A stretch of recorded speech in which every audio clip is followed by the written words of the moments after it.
Welcome to the Big Game Hunting Podcast, where we help hunters like you prepare for the big game hunting adventures you've always dreamed of. Now, here's your host, John McAdams. Hello, John McAdams here. Welcome to episode 336 of the Big Game Hunting Podcast. Ron Spomer joins me on the show today to talk about his favorite cartridges for hunting darn near anything. Similar to what Joseph Von Benedict and I did back in episode 315, Ron and I play a little game in this episode where we each list our favorite cartridge and bullet for hunting specific species of game, ranging from Coues whitetail deer up to thick-skinned species of dangerous game, including Cape buffalo and elephant, and almost everything in between, like mule deer, elk, black bear, all that stuff. The catch is we cannot reuse a cartridge for multiple species.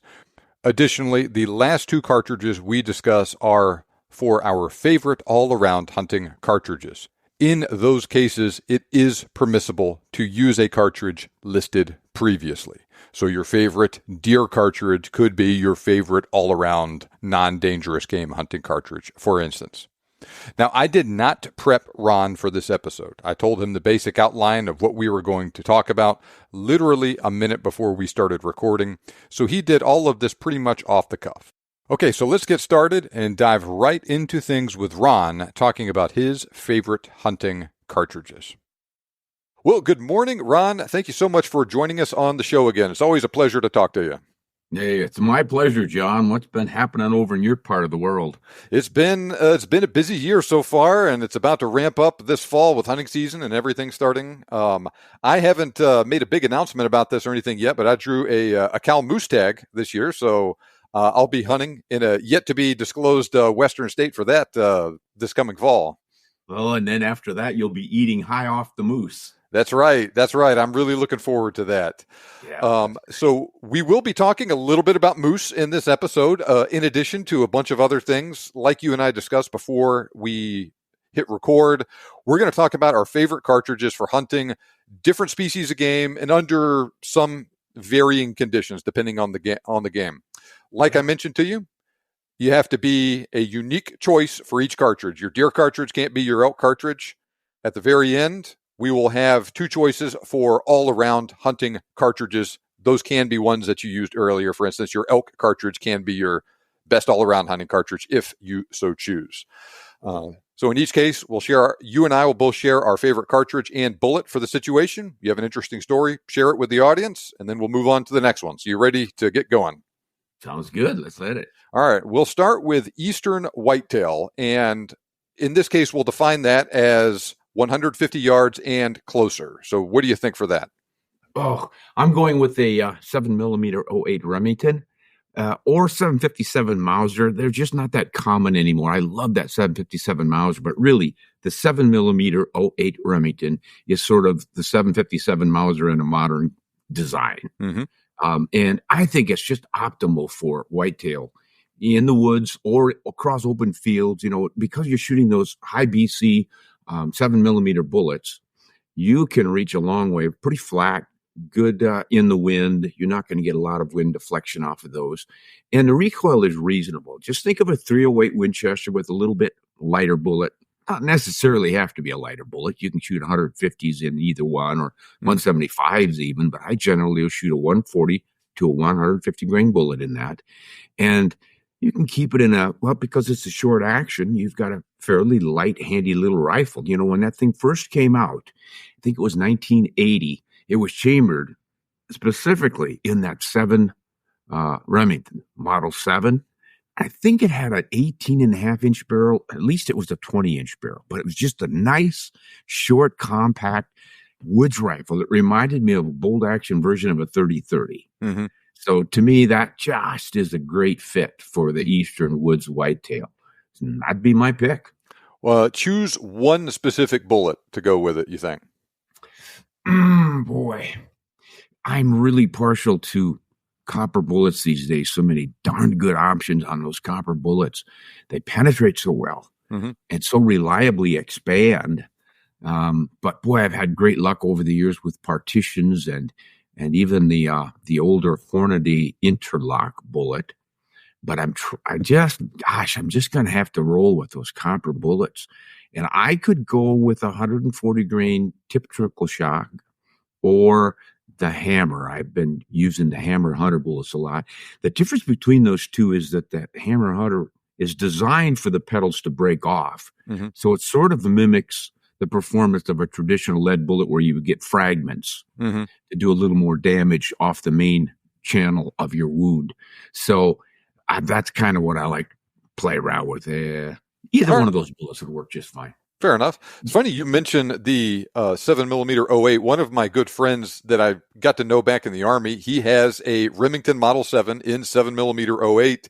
That's been, I think, the only gun he's really hunted with over the last 40 years.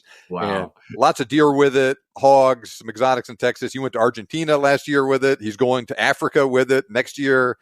So, yeah, great all-around rifle and cartridge. And I'll bet he didn't spend a lot of money on it either. So he's really gotten his money's worth out of it. Great. Now, that's the dangerous man with one gun. Mm-hmm. Well, my choice for Eastern Whitetail, 308 Winchester. I killed my first 2 deer with it, and I would go with it's one of these things. There's so many darn bullets that will work really well for both of these cartridges on deer. I would go with a 165 grain Federal Fusion myself. My Model 70 just loves those rifles. Those bullets. Mm-hmm. All right. Well, we got Eastern Whitetail out of the way. Let's move west a little bit. Stick with the same deer theme, so we can go with Western Whitetail, mule deer. Big difference here, more open country shots on deer. Yeah. Now I'm debating 270 Winchester, 6.5 PRC, or a 280 AI. Oh, golly. Well, before you make a decision on this, remember the other things that you might have to save some of these other cartridges for, that. So. I hear you. I'm going to go with one that I've really been successful with a lot. 280 Ackley improved. For mule deer, open country whitetail, yeah. Fair enough. What bullet?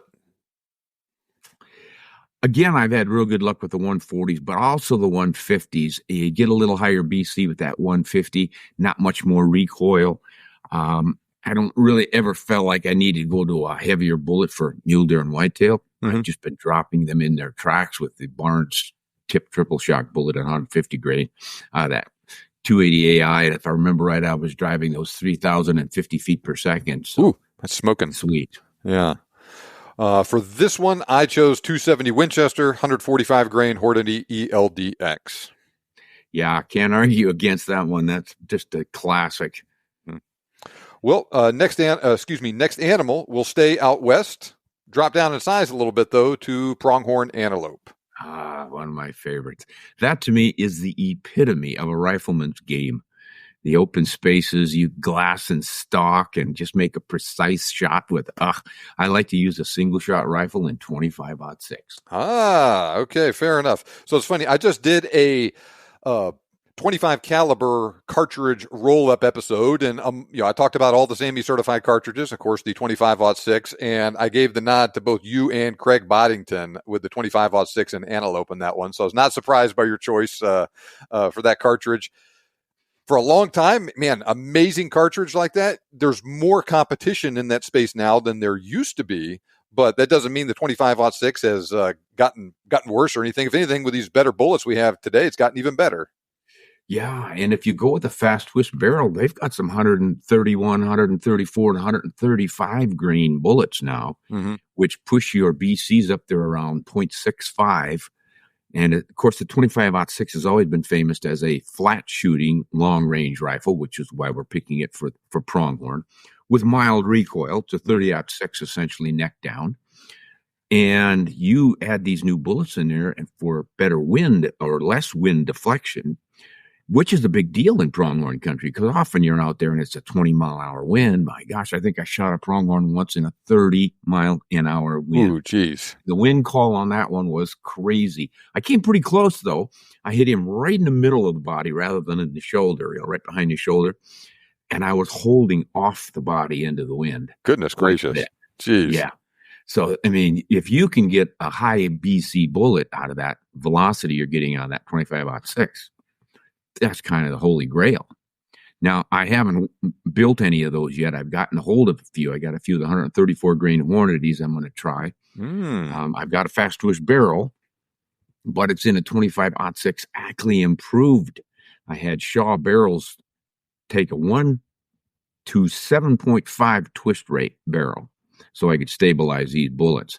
But I'm still just building my brass. I'm fire forming with 25-06, so I haven't loaded anything up. I got to jump on that here real quick because I've got high hopes for that one.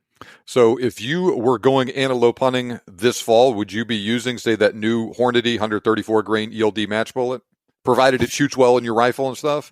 Right. Yeah, I mean, I likely would, but honestly, I wouldn't, because one of my favorite little pet rifles is a Dakota Falling Block Model 10 in 25-06. That is just so light and beautifully balanced and fun to pack and carry. And I just love the idea of being so precise with a single shot that you make sure you get him with that first shot. There's just something extra special about that. Did you ever compete in the Lander one-shot challenge? No, they invited me once to do the half shot challenge, but I decided that wasn't going to work out. Well, so what bullet have you traditionally used in that single shot? I've used different ones a lot, including some really surprising ones. One time in Montana, I took this beautiful pronghorn. That was about 350-yard shot, and the bullet I was using was not right for the situation at all, but it was so accurate. It was a Swift A-frame, and it was just shooting lights out. So I used it, and no problem. I knew the drops, and it wasn't a real windy day. It was snowy, in fact. It was late in the season and all. And, it worked out just great. But normally I'm going to try to use a 115 to 117 grain bullet, pretty high BC, sleek, and push it fairly fast. But I've gone down to 100 grain with the Barnes bullets and tipped triple shock types and done really well with those too. All right, fair enough. In my case, I'll go with a little bit newer 6.5 Creedmoor, 143 grain ELDX for that. I've had real good luck with that cartridge and that bullet on pronghorn and in these open country hunts in Colorado and in Wyoming. And it's just another sweet shooting little rifle like that. Yeah, I used a 6.5 on one pronghorn in New Mexico a few years ago. I borrowed a Gunworks rifle. Mm-hmm. They had that thing all tricked out with their Super Revic scope and everything, and it was one of those you can't miss. We were shooting steel plates the day before out to 1,500 yards, and it was just like clockwork. You go bang, and then about 6 seconds later, you'd hear a little ping. Yeah, I'll bet you really had to crank up that your elevation dial on that 6.5 Creedmoor to get out that far. You did. Yeah. That is not, a lot of people think that's a flat shooting cartridge. It's not all that flat. But if you know your trajectory curve and you've got your scope set up for it, you can certainly reach out there because those high BC bullets make a big difference. Well, next animal will stay out west. Go down even farther in size to the little Coues deer down in the Southwest. Yeah, gosh, that's a fun one. And I've taken a number of them, and always with a different cartridge and rifle. Let me think. Yeah, it's a lot like pronghorn. Mm-hmm. Similar sized animal, often some pretty long ranges. You're usually in mountain country shooting farther, but boy, I'm almost tempted to go with my old 6mm Remington, but that's kind of hard to come by these days. But if anybody has one or wants to build one, wow, you can do a lot of great work with that. I took one of my biggest Coues deer with it. It's actually a Del Carmen mountain deer. Do you know that one? Down in South Texas, is that right? Yeah. A lot of people know it. It's a subspecies, but it's a little bit smaller than the Coues deer, the Coues deer. And I took one down there in that Big Bend country of Texas in the mountains. They're about 5,000 feet and higher, living in the little dwarfed live oak tree forests. And I took one there we were able to get within 186 yards of it, and I used a 6mm little, what was the bullet I was using that one? It was a varmint bullet, actually. Just put it behind the shoulder, and it explodes in the heart-lung area and does an extremely good job of killing quickly. But you got to make sure you keep it off the shoulder, because sometimes if you hit that bone just right, you won't get that bullet in there. So it's a little bit risky. But, boy, that worked out beautifully. Now I'm trying to think.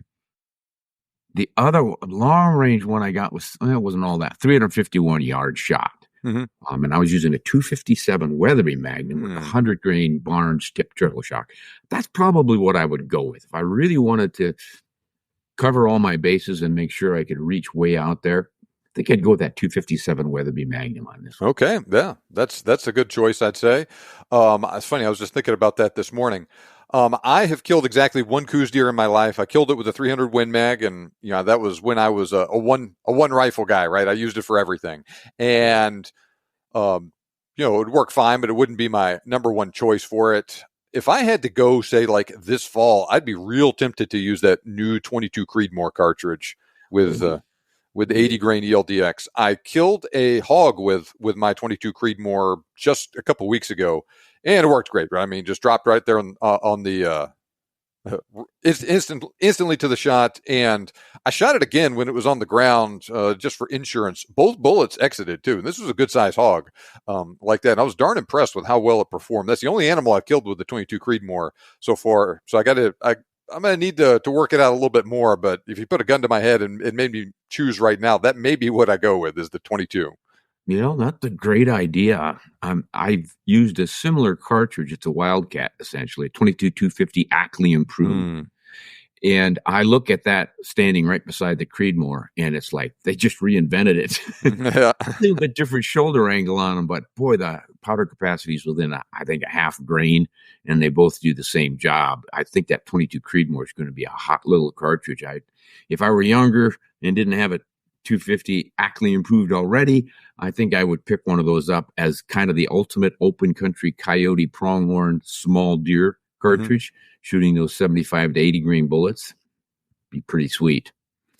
So what would you use for hunting feral hogs? And in this case, we'll define that however you want. The way I went with my choice with this, though, is something that I could put a thermal on for potential high volume work on hogs at night. Yeah. For hogs, for feral pigs, I would use anything you put in my hands. I have taken them with 221 fireballs, of all things, and 50 grain Hornady bullets. One shot through the shoulders. Unbelievable. But the pig was 150 yards away, so that bullet had time to slow down and perform more like a regular hunting bullet rather than a varmint bullet. All right. But more sensible options obviously are out there. But I think what you're talking about, the high volume, trying to get rid of the feral pig problem and all this nocturnal work that they're doing with suppressors for silence and all the rest of it, that you can get a lot of pigs out of the herd in a hurry. That 8.6 blackouts really intriguing me. I would think I would roll with that. You got a very interesting mix of cartridges here, Ron, all the way from very old to very, very new. Yeah, and it's just like me, except for the new part. Now, I am generally familiar with the 8.6 blackout, right? It's a 6.5 Creedmoor necked up to .338 caliber. Shortened too. Okay, all right. And it's, you could shoot it supersonic, but it seems like the real appeal of it is the subsonic suppressed work, right? Yeah. I just recently worked with one. It is a Q Fix rifle. Q's the name of the company that makes it. And it looks like it's going to be an AR, but it's a bolt action. And it really isn't an AR. It's a completely different receiver, if you can even call it that. And the bolt rides on rails and slides out behind what looks like an action. It's really different, really innovative. They had three or five different engineers all brainstorming together. In a matter of a week or so, they came up with all these ideas. Each one of them said, I always wanted to have this function and this feature. And they put them all together and tweaked them and made this Q-Fix rifle, which is really different. So I was shooting one with a 12-inch barrel and a suppressor out front. And what was I shooting? 300 grain Sierra bullets. And I went out to 300 yards with it. Ooh. Now, the trajectory curve is more like a stairway to heaven and a quick dive to Hades. but if you dial it in, you can do it. It took a couple of shots to get on, but after that, it was clang, clang, clang on that steel target out there. More reasonably, of course, would be 100. I looked at the ballistics on that thing, and it's about like a 30-30 as far as your drops and things. And the punch is going to be different in that you're using such a heavy bullet at a low velocity. We were slinging them out there at about 1,000 feet per second, maybe 1,100 at the most. So it's subsonic, and that's what you want for this hog work. With a muzzle brake on it, man, I think the clang of the steel was about as loud as the bullet coming out of there. So I could see where you could do some real quick work with that. And of course, if you really wanted to ramp up the velocity or the speed of your shooting for a big sounder of pigs out there, you'd probably want to go with the auto-loading platform. And they have that as well. I think they call it the Honey Badger. I didn't get to try that one. But being a bold action man, I figured it was a smart way to roll. Yeah. Yeah. Right. I was pretty impressed with it. An unusual little cartridge. It's not me. Yeah. I'm the 20th century guy who always wanted more velocity. We wanted a Magnum. We wanted to go faster. And now everybody's going more slowly. Crazy. It kind of reminds me of the way things were going, say, back with black powder, say, like in the 1800s, where you had your upper limit on velocity was faster than you could get going supersonic, but you still weren't able to shoot stuff 2,000-3,000 feet per second. So you just went with really, really heavy lead bullets and put a bunch of powder behind them, and you could push those bullets up to the same velocity you could with a lighter bullet like that. And so it is funny how what's old is becoming new again sometimes. Yeah, exactly right. For feral hogs, I went with the 300 Blackout 110 grain TAC TX, put it on an AR with a suppressor on it, and you could put a regular scope on it. I have a thermal that I have on my. I kind of rotate between my ARs to try and test different things out. That's been one of my favorite loads for the 300 Blackout, though. Mm-hmm. Mm-hmm. Yeah, that's a proven cartridge for hogs. I tell you, that's kind of one of the standards anymore for the pig hunters down there. It's not the only one, but it's one of the real popular ones. 100%. Absolutely. All right, so we'll go for black bear now, and we'll have each two choices here. One cartridge for hunting over bait, one for either spot and stalk or with hounds. Mm-hmm. I'm going to be a bit of a traditionalist on the bait and go with the lever action 30-30. Okay. Because I love the lever actions for the carry, the look, the function. But I rarely use them for elk or deer anymore because they're better options for long range. So often, you're on a hunt, you've spent how many years getting the tag and all the rest, and you want to make sure you can take advantage of a situation, and you see a deer at 250 yards and you've got a 30-30 with open sights. Forget it. Mm-hmm. I can barely see the darn thing. So the close range action you're going to get over bait with bears suggests that 30-30 is going to work just fine. And it has for me. So I can enjoy carrying it and reminiscing about the good old days. And my first two deer were taken with an open sighted 30-30 Model 94. And in the woods again with the darn thing, having some fun, and never had any problem taking black bear with that 30-30. Yeah, so I misspoke.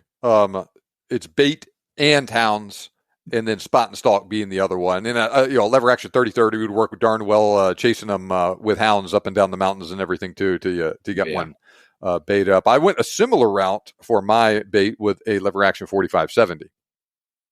Yeah, if you like the big thumpers, another good opportunity to use it. I honestly don't think you need it for a black bear. Mm-hmm. I know I've taken black bears with lots of smaller, what people would consider maybe a little too small for black bear, but I have never found that a black bear's hide is any tougher and thicker, and no bullet's going to bounce off of it. And stay away from the bones. It's not a lot different than shooting a big deer in my experience. And I usually go for the high shoulder shot to anchor them. That bullet strikes up there high in that, the brachial plexus region where the nerve bundles all come together, and or I think you're mostly impacting the spinal column on that deal. But it just drops those black bears like a stone. What bullet you like? Behind the shoulder, plenty good enough yet. What bullet you like out of the 30-30 for bears? Almost anything. All the traditional bullets in 30-30 are going to work just fine. Last one I did on a bear situation like this was I think it was the GMX from Hornady. No, it was that flex tip. Okay. The flex tip monoflex. An all copper bullet with a rubberized tip. Okay. Very One and done. I chose the Barnes TSX for the 4570. For Black Bear Spot and Stalk, I went with the 7mm Remington Magnum 160 grain Accubon bullet. What are you thinking for a little bit longer poke at a bear? You want to know what I would do for that spot and stalk? Mm-hmm. I'd do the good old 30-06. All right. I have used it many times over the years just for that, including in the big canyons of the Salmon River country in Idaho. Mm-hmm. You've got some big cross-country canyon shops that can stretch. But a 30-30 is more than capable of stretching across some vast distances. 165 to 168 grain bullet, high BC, again, we'll go some copper. Boy, that's going to do the trick. It really reaches out. And, the 30-06. I mean, I've seen shots at 450, 460 yards with one, no problem. You've got your animal. I try to get a lot closer than that, but it can do the job. And when you're in close, of course, it's going to work just fine there as well. All right. Good choice. I like the 30-06 as well. I just used it for something different in this exercise. You could put a 30-06 for darn near any of these choices here and have it work real well. Right. What do you think for elk? The big elk. I have often said I think the optimum cartridge for elk is a 338 Win Mag, if you can handle the recoil. Mm-hmm. But I wouldn't choose it myself. I don't think I've ever shot an elk with a 338. I did one with a 325 WSM, which is pretty close. But I've also taken elk with all sorts of smaller cartridges like 270, 280 Ackley improved, and 284 Winchester, one-shot kills. It always comes down to the right bullet in the right place. But you do need to consider, well, how much energy am I going to have at longer distances if I have to take a long shot? Mm-hmm. So you want to be maintaining a little kinetic energy in that bullet.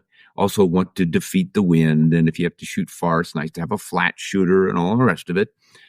But I have determined for me, the ultimate is the 7 Rem Mag. These days you could roll with the 7 PRC. It's going to do the same thing. But I've been hand loading and shooting that 7 Rem Mag for so many years. And I've got a beautiful Borden Timberline rifle that's super accurate. Comes in at 7 pounds, yet it has a 24-inch barrel on it. And it just optimizes what I consider what you need for an elk rifle. Not too heavy, not too long, not too bulky, not too much recoil. Hardly any recoil out of a 7 Rem Mag that I get to find. It's just mild shooter. Some folks think it recoils a lot, but they just need to shoot more. I thought it did too the first time I shot it, but boy, if you shoot it a lot, pretty soon it's like normal. Mm-hmm. Yeah, that's what I would go with, that 7 Rem Mag. And then again, I'm going with those copper bullets. Last several elk I took with it was 140 or 150 grain tipped triple shock. And I am going to be working with some of these hammer bullets now because I get a little more velocity out of those with the same powder. If I've got a load that say I'm shooting 60 grains of something, it just seems like I'll get 100 feet per second faster out of that bullet than any other. And I think it's because they've got minimal bore contact, so minimal friction on that bullet. All right. Makes sense. For me, for elk, I went with the 7mm PRC 170 grain terminal ascent from Federal. Yeah, we're about in the same room right there. Mm-hmm. All right. Now, what's your favorite moose cartridge? The good old moose. This is going to sound funny. A lot of people think you really need something big because a moose is big, right? Mm-hmm. The smallest, lightest setup I did for moose involved a 120 grain bullet out of a 6.5-06. One shot, dead moose. I've taken them with 30-06s, 280 Ackley improved. I can't remember all the other stuff I was using. A 270 WSM one time. So I have found that moose are not that hard to put down. I think I took my first one with a 150 grain Federal soft point bullet inadvertently out of a 30-06. And it was only because the bush plane flew off with all my ammunition. So I'm in this wilderness camp with a rifle and no ammunition. And they scrounged around the camp and came up with like 5 or 8 of these federal deer rounds. And I had to shoot my moose with it. But he died. Okay. Jeez, man. Put him down. But normally I would use it. Well, the second moose I shot, I used a 200 grain partition, which I think is a great option for a moose. But then, as I said, I've taken all those smaller ones and I used copper bullets on most of them. Again, they just work so well for me. Gosh, I just don't know which one to pick. Already used that 7 mag. I think that 6.5-06 is a good choice here. Yeah, I'm not real crazy about it. I really wouldn't go with a 6.5 on a moose, because one of the things you need to consider in moose country is what if a bear shows up, a big bear, a grizzly bear. So you want a little more bullet diameter, I think, just in case. And it never hurts to have a little more on that moose. I'm going to have to go 300 WSM. I have one of those in a HS Precision 2000 lightweight bolt action rifle. It's not the lightest of the lightweights, but it's pretty nice little option. And that thing shoots sub MOA, and it's easy to carry. Got that short action that I've hold that in the gun room as this is kind of my optimum elk rifle. Because the combination of the cartridge and what it can do and that rifle really does argue for a good, effective elk rifle. So we're going to use that one for our moose. All right. Are you still on the copper bullet train for your 300 WSM on moose? Yeah, I've just found them so deadly effective on moose. What you want with moose is good penetration, a lot of good penetration, and those copper bullets always penetrate well. Usually shoot through. Gosh, that last one I shot with 270 WSM, I was just using a 130 grain bullet, but it was copper and it punched all the way through that thing from about 220 yards away, if I remember right. So for me here, I chose a 300 Win Mag with a 200 grain terminal ascent bullet. Same idea, right? That 30 cal Magnum that you're talking about, also a bullet that's going to penetrate well. This fall, I'm probably going to use my 7 PRC on my moose.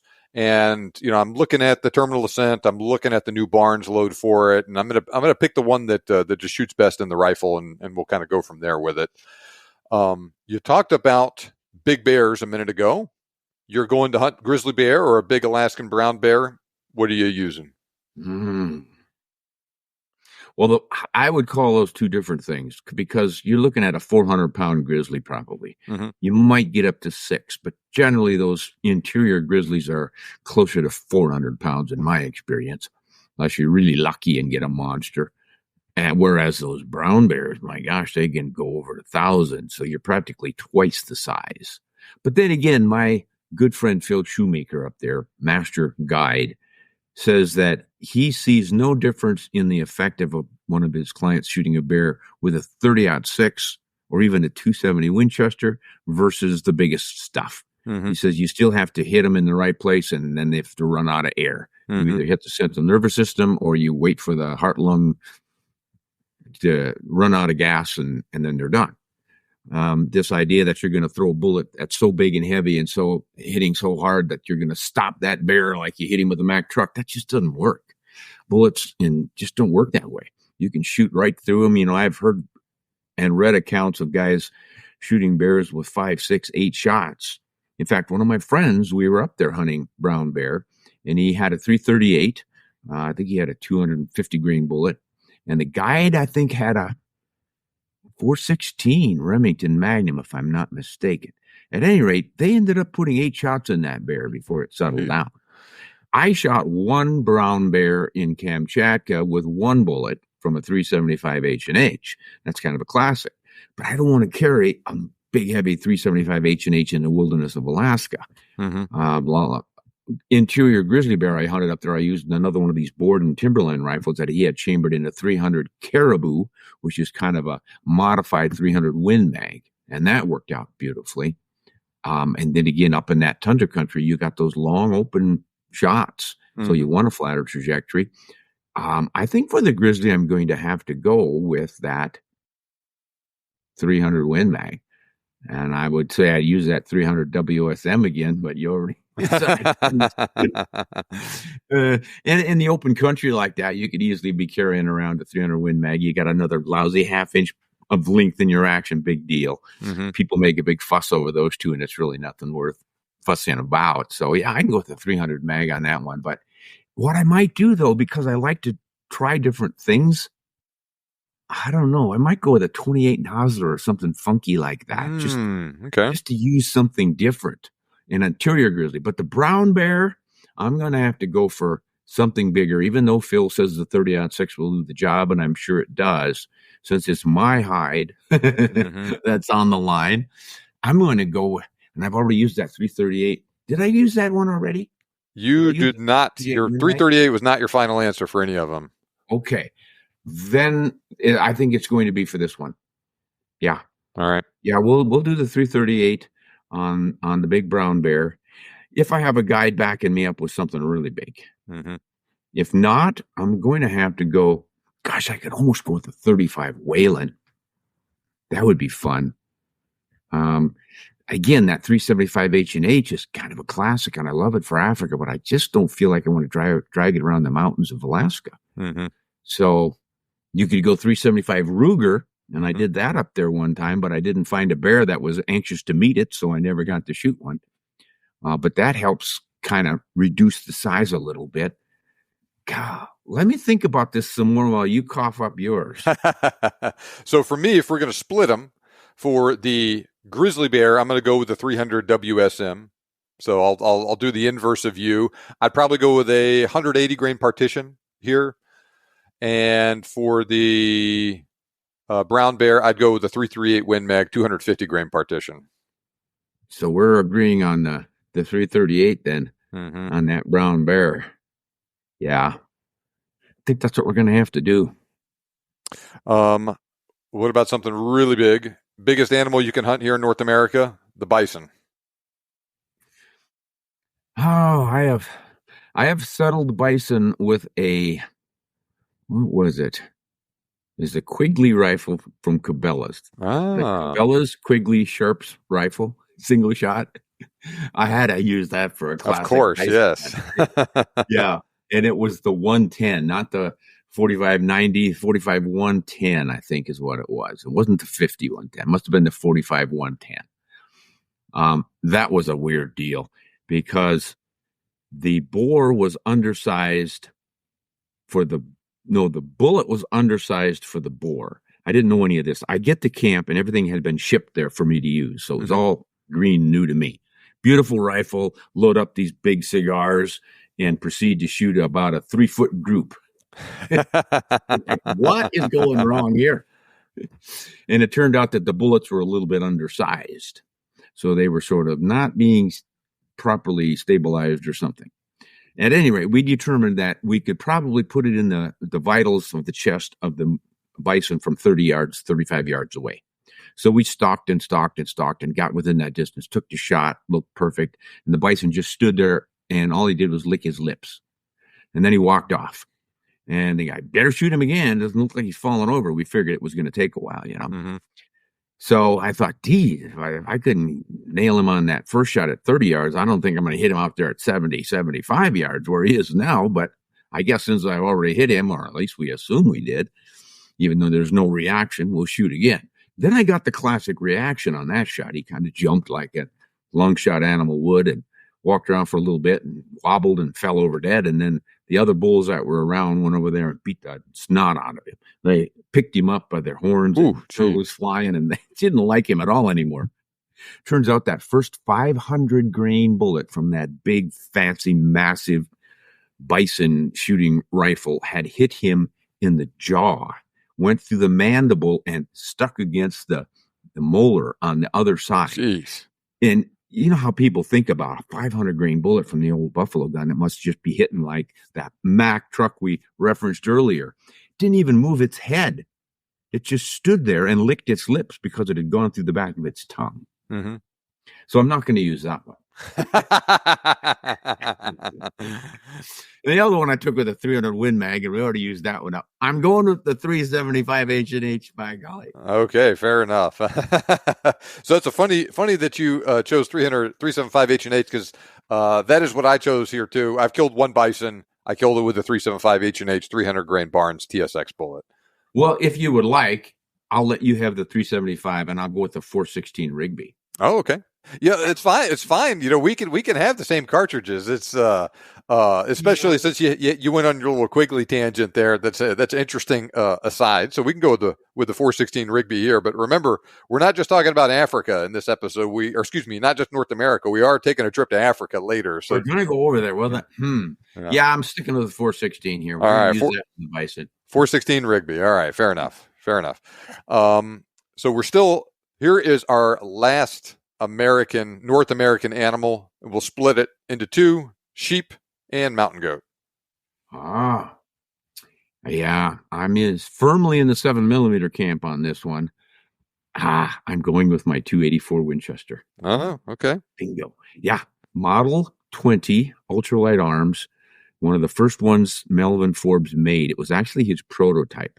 I picked it up the year after he built it, and he was showing it to the different writers and getting them to test it and stuff. Mm-hmm. And I just loved that thing. And I said, hey, Mel, can I hang on to this for a hunt I have coming up? Sure. I forget what the hunt was. I think it was, I don't remember what it was. But at any rate, it was perfect. One shot and done. And then I had another hunt coming up. So I used it again and again. That first year, if I remember right, I shot 10 animals. 5 were coyotes. Then we had whitetails and coos deer and I don't know what else, but one shot kills on everything. I shot it 11 times, and the second shot was a mountain goat.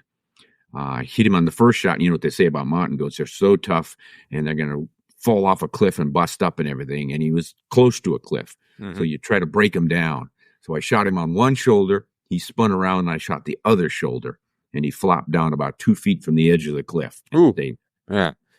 So that was a 284 Winchester, and it's a super efficient little fat. It was the first rebated rim short fat cartridge way back in 1964.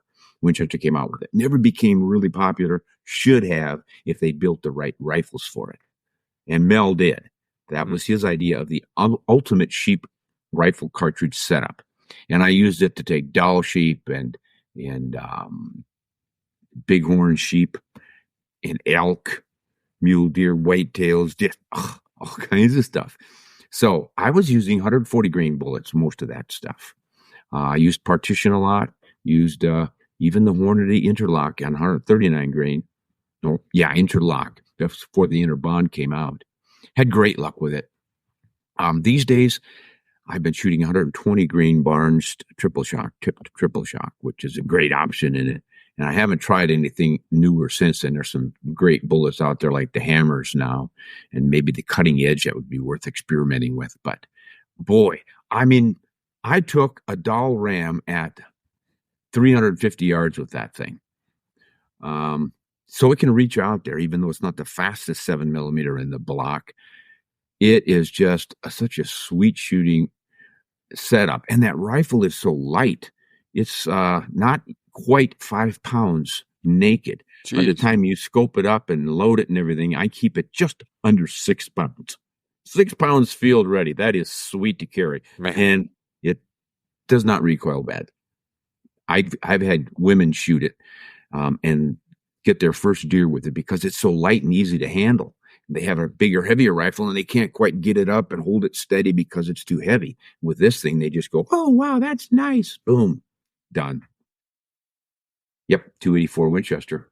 So is that going to be your sheep or your goat choice? No, dang it. I thought you were lumping them. You ought to. It's about the same deal. Okay, we'll go with the goat. You know what? We can lump them together. That's fine. That's fine. Can we? Okay. Yeah. That's what I would take for both of them. For me, keeping them together, I'll go the 6.5 PRC 127 grain Barnes LRX. Yeah, that's a pretty good option. It's about like shooting him with the 270. Mm-hmm. So that is it for North America. Now we'll go across the pond to Africa. General plains game. Yeah, I'm glad you lumped that because I was going to say, if we're going species by species in Africa, we'll be here all month. General plains game. Oh my gosh, I've used so many things over there. The 300 Win Mag comes up. Now, we can't use any of the North American ones we selected already, right? Nope. So you've taken the 30-06, the 300 Short Mag, the 300 Win Mag, the 338. Yeah, I'm glad you're keeping track of this stuff because I'm losing track. Oh my gosh. So you're looking at taking everything from a 11-pound Dick to a 1,100-pound, 1,800-pound Eland. Mm-hmm. Yeah. You're making it tough here, buddy. I know the 300 can do it. I know the 330 Dakota can do it. I've used them both. But I also know 7 Rim Mag can do it, but I've used that one up. I could go with the 7 PRC, but I don't know if I want to run all the way to Africa with an oddball cartridge like that you might not find any ammo for. Now, I have lost my ammo in the past, and it's, you go to a gun store in Africa to find something. So we can solidify the 708 as your Eastern Whitetail choice, and that does leave you the 7x57. Yeah. Hey, thanks for reminding me. That is what I'm going to go with because that is the last rifle I took to Africa for plains game, and I loved it. This is my 757. It's a Park West Arms Falling Block single shot SD10. It's the same rifle as the Dakota Model 10. Mm-hmm. Park West Arms is essentially Dakota. Some guys bought the company after Remington went under. Remington owned it at the time. These guys bought it and found out that they couldn't use the name Dakota for it. So they had to come up with a name really quickly to get the thing certified or whatever they had to do with the government or the Commerce Department or whatever's involved with that. They had to come up with a name. So they thought, well, we're going to try to build the finest rifles in the world, the highest quality. So what says high quality, expensive, the best of the best? And one of the guys was familiar with New York City, and Park West Avenue is where all the best places are with the most money or something along those lines. So they went with Park West Arms. So they're building it, and they built me one. This is my dream rifle. I'm of a certain age in which one can say, if I don't get it now, it's probably not going to happen. So I asked them to build me one and fancy it up a little bit. I said, I don't want just an ordinary one. I'd like a nice piece of wood on it. So upgrade the walnut and get something real swirly and marbly and fun, and make it a 757 because it's a classic. Mm-hmm. You think Africa and Salu and a Farcarzan falling block rifle that he was using, or you think Bell with the 757, you put the two of them together, you've got Africa, right? Well, my wife behind my back calls him up and says, hey, tart it up for him a little bit more. He loved case color hardening on the steel, so do that. And then upgrade the walnut even more to the best of the best. Exhibition grade walnut. Oh my gosh. Dream rifle. So that's what I've got now, and I want to use it for everything because it's just perfect. It's beautifully balanced, and I've got it shooting sub-MOA. The last 3 loads I put through it, I shot inch to just under an inch with a single shot falling block rifle. That's pretty sweet. And I took it over to Africa, and I got eland with it, zebra, oryx, impala, something else. I'm forgetting right now what it was. But at any rate, I broke it in, and now I'm looking forward to going back next year, and I'm taking it on Plains Game next year. Very good. Thanks for reminding me of what I should have known. Now, does the barrel stamp on yours say 7x57 or 275? I was going to go 275 for the Bell connection, and then Ward Dobler at Park West said, hey, you might want to reconsider because getting hard to find brass in 757. And if you find some and you load it up, and then you go to Africa, it'll say 275 on your barrel, and then they look at your cartridge to make sure it matches. They just look at the head stamp, and they don't understand it's the same cartridge. You might not get the ammunition in. So I went with 757. What if you had to choose one bullet, what would it be to use in that for the broad spectrum of Plains game? Yeah, I'm still experimenting, but of course it's a 708, the 284 Winchester, the 757. They're pretty much all the same. So I've got plenty of experience with bullets, and I've shot a lot of game in Africa with 708s and 7 mags, and used a variety of bullets. Again, I'm experimenting with these hammer copper bullets. I've worked up 2 loads, 131, 132 grain. One has a polymer tip and the other doesn't, so it's essentially the same bullet. But I've got those going just over 3,000 feet per second under MOA. And I just shot the Impala with one over there. The other bullet I was shooting was 160 grain North Fork with an all copper shank, and then it's a little bit of bonded lead in the nose, and that worked beautifully on the bigger stuff. But it doesn't have that sleek profile. They need to work, I think they need to work on increasing the profile. It's a great, say, 250 to 300 yard. I shot out to 250 yards with that, and it works just beautifully. But if a guy wants that extra insurance for a little bit more reach, a little sleeker bullet. So I experimented just yesterday with 162 grain hammer. And I got an inch group out of those going 2,800. I think that's what it balanced out at, around 2,800 feet per second with a 160 grain bullet. That would be a good one for the bigger animals over there. So if I went with just one load, I might work with that one. Mm-hmm. But if I could take 2 for the smaller stuff, I'd use the 132s, and then the bigger stuff, the 160s. So the 160 grain, so it was a North Fork? The North Fork worked out really, really well. Yeah. Didn't get supreme accuracy out of it, though, so I would take a hard look at these hammer 162 grains. Okay. All right. So for my choice here was a more pedestrian 30-06 180 grain partition. Yeah. You're not going to have any problems. my wife took her Eland bull, great big old bull, right on the shoulder with a 30-06, shooting that federal bullet you mentioned earlier, terminal ascent. Mm-hmm. That thing didn't go 50 yards and dipped over. Yeah.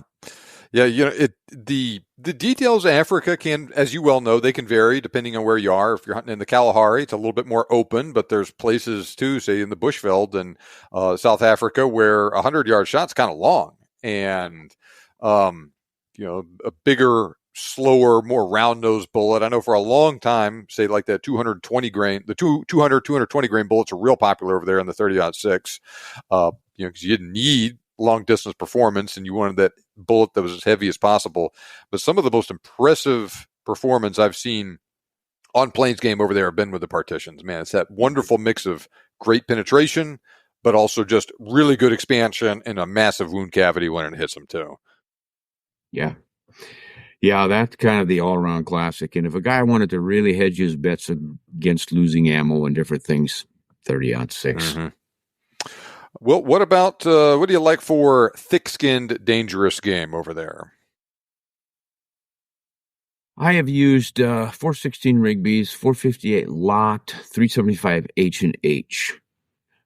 These days, I'm liking that 375 H&H. I didn't for a long time because I saw so many guys in camp lose animals with what appeared to be perfect shots with that 375 H&H and a 300 grain bullet. Mm-hmm. A variety of bullets, but they were all what you would choose for dangerous game. A partition was one of them. Blue wildebeest, high shoulder shot, ran off, never found him. Didn't fall over. It looked like we missed. Another guy right through the shoulders of a kudu, and it ran a ways and stood there, and we thought, okay, he's going to fall over any second now. And I had my camera going, and I remember it was 90 seconds, which doesn't sound like a high number, but when you're standing there for 90 seconds watching an animal, you shot with a 375 H&H and a 300 grain bullet, and he's still standing? Whoa. And we thought he screwed something up. When we got up to him, sure enough, that bullet was, I would call it a perfect shot, right through the middle of the chest, both shoulders, exited. Just didn't seem to do what it's supposed to do. My wife shot a little common reed buck, maybe 100 pounds, 120 at most. So it's like a little whitetail. shot it right through the shoulders, and it took off as if she'd missed it and scattered rocks under its belly or something. And it dashed for a long way before it finally got wobbly and fell over, right through the lungs. Perfect shot. So I got to thinking, man, I don't know about this. Another guy had a water buck that he wounded and tracked him for hours. And it was a good shot in the chest with this 375 H&H. Mm-hmm. So I just thought, I don't know. Everybody says it's the greatest cartridge in the world, but I'm just not seeing it. Well, a few years ago, I tried a 270 grain bullet, the Hammer. I think it's the Hammer Hunter bullet, but it's just their copper bullet with the petals breaking off of the nose. I shot a bull, a Cape Buffalo, right between the eyes, and the bullet lodged in that big, thick atlas joint at the back of the skull where it meets the spine. Of course, that thing just collapsed and was dead instantly. I gave it the insurance shot through the shoulder as it lay there, and it penetrated, broke the shoulder bone, penetrated through that leg and into the chest and out to the other side, and went behind that leg, but it went through the ribs out the other side. It's great penetration, about, I think we measured it at close to 3 feet of penetration. Mm-hmm. So I thought, this bullet can do the job. And I'd heard from some PHs that they were working really well. So then my buddy borrowed it, and he shot a bull in the chest, right on the shoulder 3 times. And the bullets lodged against the skin on the other side. They're about 3 inches apart. So that was successful. Then another buddy borrowed it and shot one back of the short rib forward to come out in front of the shoulder on the other side. And that bull went about 50 yards and fell over dead. I am really impressed with those things. Fair enough. All right. 375 with a 270 grain Hammer. I went with a 458 Win Mag, 500 grain DGX, DGS from Hornady, depending on the situation. A little bit different way of doing things, but that seems to be the other real popular cartridge over there besides the 375 that a lot of people use for dangerous game. Yeah, I think people use the 375 because it has the reputation, and it's also the minimum, they always say, for buffalo in some countries. Yeah. In others, it's really not the case. But I think most American shooters should only go over there once, or figure they will only go over there once. They don't want to learn how to shoot a 458 Win Mag or a lot or something that really recoils brutally. The 375 obviously has a little bit of recoil, but it's not as bad as some of those real monsters. And they know they're going to be backed up by a PH who's going to protect them from a charging buffalo if they can't get the job done. Mm-hmm. And that's more about gun handling than the particular cartridge and bullet you're using. So why not go with the minimum, the 375 H&H? But it's really more than minimum. With the right bullet and, again, right place, you're going to do just fine with it. I just had to find the right bullet. I just was not having any luck with those 300s. Now, I did take one eland with it and used no, wait a minute. That was a Kalahari bullet. No, it wasn't. It was the Oryx bullet from Norma. Okay. A great traditional bullet with a bonded core. But I had that thing quartering to me, and I was able to put it sort of a neck high shoulder shot that would hit the spine, and just dropped it like a sack of potatoes. Yeah, the guys I work with over there, they have a 375 client rifle that gets used. Everyone that wants to come hunt buffalo that doesn't bring their own, they use that 300 grain Barnes bullets out of it, and it works really well. And then oftentimes the guys that say if they're using that for buffalo, they'll use the same rifle for plains game and get similar results on it. And they just love it and absolutely swear by it. And they have a 375 Ruger they use with 270 grain Barnes bullets as well for both as buffalo, more for plains game than buffalo, but they use it for both. I never heard anything unkind to say from them or any clients that have gone over there and used either of those and any animals they've shot with it. Mm-hmm. Yeah, my wife used that 300 grain tipped trickle shot. It was a TSX or the TTSX. I forget which. But she took a buffalo through both shoulders with that in the 375 H&H, no problem. Put it right down. She also took a big warthog with it. But then that was the same hunt where she shot that little common reed buck and had it run off. Yeah. So it's just inconsistent. I think it was too much bullet for that little animal. All right, so as we've gone through all of the individual species now, we have 2 choices left. These are both our all-around hunting calibers. You can reuse something that you've already used for these. So the first one is going to be your best all-around hunting caliber, not including dangerous game, and then another one that you would use for everything to include dangerous game. Okay, now we can go with my 7 rem mag. All right. Yeah. And it's kind of funny. I haven't used it as much as I have the 280 AI, and I could go with that, but a little bit more horsepower. Not that I think you absolutely need it, but you get a little bit flatter trajectory. Just everything improves a smidgen. I'm getting about 100, 150 feet per second more velocity out of pushing the same bullet from the 7 rem mag. And it fits the same length actions as the 280 AI. It's not quite as popular or trendy these days, but I don't care about trendy. I just want efficiency. And there are so many loads for it. The 280 AI, you can get a few factory loads. I mostly hand load anyway, but still, if you need to go out and find just the right load for your 7 rem mag, you're going to have a lot to choose from. A lot of different brands load it with a lot of different bullets. So you're going to find something that works well in your rifle. And if you're a hand loader, you can up the game quite a bit because they kind of underload that thing. When it first came out, it was screaming, and then they backed off. I don't know if people were complaining about the recoil or they were having any kind of issues, but it sort of got the reputation for having been throttled back 100 feet per second or so over the years. And hand loaders will generally bump that back up safely. If you got to really mind your P's and Q's and do it safely, but you can easily get that thing going a little bit faster than the factory loads, at least by 100 feet per second. So, yeah, I just think it's a nicely balanced little setup, standard length actions and a little more efficiency out of your bullets than you would get from a 30-06, which is also a big contender. It wouldn't hurt my feelings if you forced me to go with a 30-06. It's just that you'll have a little flatter trajectory and a little better wind resistance with those 7 millimeter bullets, even if you're up there in 175 grain category. All right. What do you like for best all-around caliber for dangerous game? I think the 7 Rim Mag is a good choice for everything not including dangerous game, but what about your one-gun, hunt everything in the world choice? I'm just, for nostalgic reasons and such, tempted to go with that 416 Rigby, but it's really not all that practical of a cartridge. It's big, it's fat. You don't find it in a lot of places. Ammo is a little harder to come by. And then you think, well, then what about the 416 Rem Mag? Okay, that's based on the 375 H&H case, but there's not a lot of factory loads for that one either.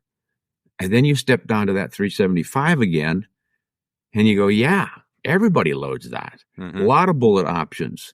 And if you'd asked me this 5 years ago, before I started shooting those 270 grain hammer bullets, I would have not picked the 375. But since I went that route, that thing had been just shooting lights out for me.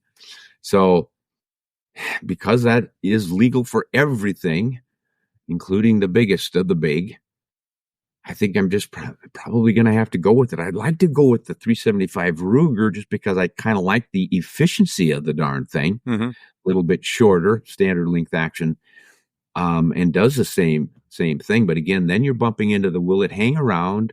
Can you find a variety of loads for it and all the rest of it? 375 just wins hands down. All right, fair enough. Good choices for both. Mine were similar. I went with the 7 PRC for my non-dangerous game caliber. A lot of the same reasons as the 7 Rim Mag. I just prefer the PRC myself. And for my dangerous game, or best all-around to include dangerous game, I went with the 9.3 by 62. Yeah, that's the nostalgic favorite for the Germans, at least. That is really becoming popular. Used to never hear about it, and all of a sudden everybody's all excited about it. It's a great cartridge. 0.36 inch in diameter bullet, a little bit different. But what are you finding for ammo on that, though, John? So you could get some pretty inexpensive for the considering that's a big bore PPU ammo that you can get here in the United States. The most impressive kill I've ever seen on a deer was with the 285 grain PPU bullet. Shot her at maybe 50 yards, and it was literally a blew the lung out the body situation out of it. I mean, I've just never seen anything like it. And recoil is not too bad on it. It penetrates really well. It gives a great, really big wound cavity on it. You can fit it in a 30-06 length action. My favorite rifle, is a Ruger Hawkeye, left-handed. I'm left-handed. This one started out life as a 30-06. I got it rebarreled to 9.3 by 62. As I was preparing for a hunt in Africa, I was doing a lot of hunting around here with it. That's when I killed that deer. I killed a couple hogs with it as well. I killed a black bear with it. That took it to Africa. Killed zebra, impala, Cape buffalo, and elephant, all with that same rifle. 286 grain Swift A-frames and 286 grain Woodley FMJ bullets on it. It was just a wonderful choice.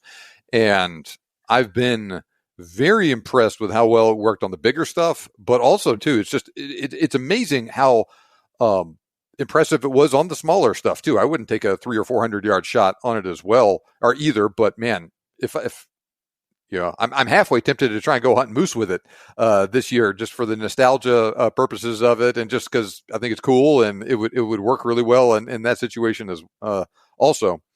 As far as other ammo choices besides that PPU, Hornady does make their 286 grain interlock in it. I think I may actually have some. Oh, they're not right there. I have them somewhere else in the house. But Phil Macero, that's what he used on his leopard that he killed last year. There's Barnes loading for them. And, of course, you can hand load all kinds of stuff as well in it, too. I think, actually, Nosler makes loads with 250 and 260 grain E-tips and Accubons as well. So it's nowhere near as popular as the 375, but it's still one of those cartridges you can get the ammo out there for it, and it works. Yeah, and especially in Africa, because that was kind of the farmer's cartridge. A lot of these German settlers and farmers had that because it was a German designed cartridge and the rifles for it. So, yeah, pretty common over there. Mm-hmm. All right, so to recap yours and my choices, for whitetail for you, we had the 708 with 140 grain TTSX, mule deer and western whitetail, 280 AI, 150 grain TTSX. Antelope, you chose the 25-06, 115 grain bullet. Did you have a brand for that one? Oh, I've tried many over the years. I like that Accubond. I don't know if they have an Accubon long range for it. I might be tempted. They don't make a 25 cal ABLR right now. Yeah. So I think I'm going to have to go back to my copper bullets again. It's just getting hard for me to shoot anything, but they're so accurate and consistent in their performance that it's just, I feel like I found the holy grail for bullets. Then for Coos deer, we'll go with the 257 Weatherby with 100 grain TTSX. Your hogs, 8.6 Blackout, 300 grain Sierras, which you mentioned. Black Bear bait and with hounds, 30-30 with the Hornady Monoflex bullet. Black Bear Spot and Stalk, 30-06, 168 grain Barnes. Elk, 7 Rim Mag, 150 grain TTSX. Moose, 300 Short Mag, Hammer bullet. Grizzly and Brown Bear, 300 Win Mag, 338 Win Mag. Bison, you went with a 416 Rigby. Sheep and Mountain Goat, 284 Winchester with 120 grain TTSX. Africa Plains Game, 7x57, 162 grain Hammer. 375 with a 270 Hammer for your thick skin dangerous game. 7 Rim Mag for your best all-around hunting caliber, not including dangerous game, and the 375 H&H for everything to include dangerous game. You know what, John, you're going to have to send me this list so that I could tape it on the computer and remember it. And people start asking me, and I'll change my mind on them. They'll accuse me of flopping like a politician. You flip-flopper. Well, it's a fun game, and I appreciate you coming on and playing with me. And, like I said, it's just a game. And it's also one of these things, too, that your choice for some of these, especially on the later rounds, was affected by your choices earlier on. You're like, oh, gosh, I already used the 300 Win Mag or the 30-06 or whatever. Right. But that's the nice thing about living in America is you can use a bunch of different rifles and cartridges, and you're not limited to just a couple of them. Yes, that's the main point. And just discussing these things, I think, is educational. Mm-hmm. If people listen and say, well, I'm going to just pick what John picked, or I'm going to pick what Ron picked. Now, the gist of this is, why did we pick it? What did we explain about its performance and the bullets and the availability of them and just all the different things? It just helps all of us put them into perspective. Mm-hmm. I will, on my channel, often get complaints from people who say, you can't compare those two cartridges. That's like apples to oranges. They're not even close. And I say, no. You can compare any cartridges. You could compare a 22 against a 500 Smith & Wesson if you wanted to. Mm-hmm. It's not saying that they're the same. Mm-hmm. There's no point in comparing cartridges that are the same. You want to know what the differences are. Mm-hmm. And if they're massive differences, so what? You're still learning what those differences are. One's a rimfire, one's a centerfire, one's a bottleneck, one's a straight wall. On and on you go. Mm-hmm. So that's how you get educated and begin to understand how all of this stuff works. Yes, and oftentimes the exact choice for many of these situations is less important than the why you chose that cartridge for it. Yeah. Is it going to be more likely a short shot or a long shot? Are you going to be potentially having a really long trek through some rough terrain before you get this shot? And that affects your rifle choice and therefore your cartridge choice. How big is the animal? All blah, blah, blah, blah, blah, blah. All of those things. And so there's lots and lots of cartridges and bullets that'll work really well for all of these situations. And it's just a matter of understanding what you need and why you need it, and then picking the things that deliver that. And, if it's the same as me and you, that's great. And if not, totally fine as well. Yeah, you got it. So, Ron, it was a pleasure having you on the show today. I'll put links to your podcast and to your website and your YouTube channels in the show notes. Anything else you would like to say to the audience before we wrap it up here? Yes. You can email checks or even cash, money orders, pick anything. I would invite them to buy my 7mm book if you want to find out more about the 7mm and why I think it's the optimum caliber. And there's a lot of cartridges that do it, but I think it's just a perfectly balanced caliber for what we hunt in the world.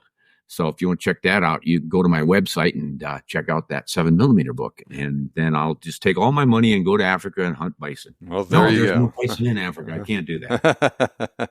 Well, we talked about the 7 Rim Mag, the 7x57, the 708, and the 7 PRC, and the 284 Winchester, all in this episode in the 7mm sphere. But that's not even scratching the surface of all of the 7mm cartridges that are out there. So I think in that book, I've got something like 62 different 7mm cartridges. Whew, man. Yeah. I never imagined there were that many. I knew there were a bunch, but wow. Yeah. Yeah. The 7x61 Sharp and Heart, and kind of the really esoteric rounds like that most people have never heard of. So that is a good book. I have a copy of Ron's 7mm book. I encourage you to get one as well. And I will put a link to where, thumbs up for the listeners. Appreciate it. Yeah. Your check is in the mail. All right. I appreciate it, Ron. Thanks a lot. Thanks a lot, John. My pleasure. Now, remember what Ron and I said. The exact cartridge choice is less important than why we chose what we did for a particular task.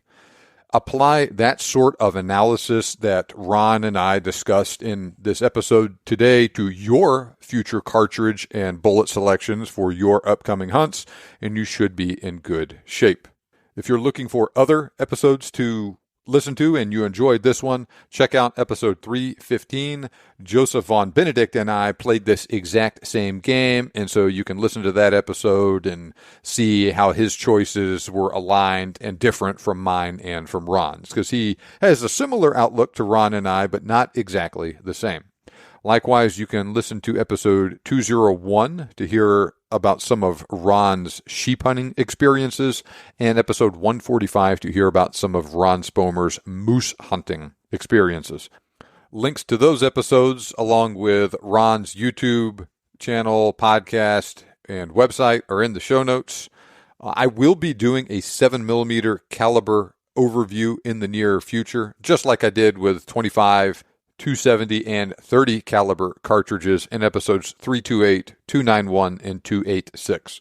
Those were all excellent episodes. Links to them are also in the show notes. But anyway, I've already started work on researching the various 7mm cartridges in preparation for that upcoming 7mm episode, and Ron's 7mm book is a great resource for that subject. He likes that bore diameter. So do I. Learn more by picking up a copy of Ron Spomer's 7mm cartridges from around the world. Amazon link to that book is also in the show notes. Remember, you can make your dream hunt turn into a reality, and we can help. Thanks for listening. We'll see you back here next time on the Big Game Hunting Podcast.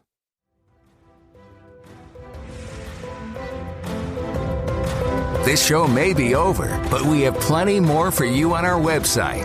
For more information on today's topic, as well as lots of other useful hunting resources, head over to the BigGameHuntingBlog.com. We look forward to having you back for the next episode. But until then, happy hunting.